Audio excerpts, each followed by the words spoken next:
So just to let you know, a safe way to undo your battery and to put it back on, connect it back on again.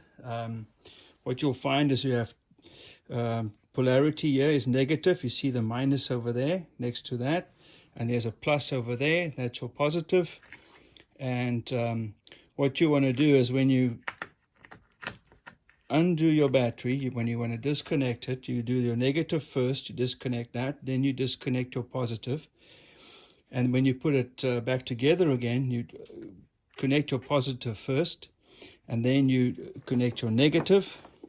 And as you push that back on, and then what you want to do is want to make sure that you tighten it properly so that there's no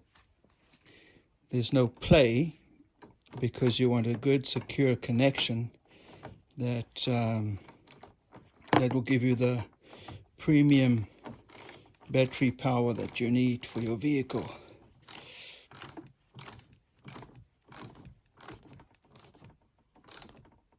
There you go. And if you use something small, like a 1/4 inch drive, then you won't over tighten it or kill it, because you don't have that kind of leverage on it. So that's the way to do it. First undo your negative, then your positive, and when you put it back together again, first the positive and then the negative, and then you're good to go.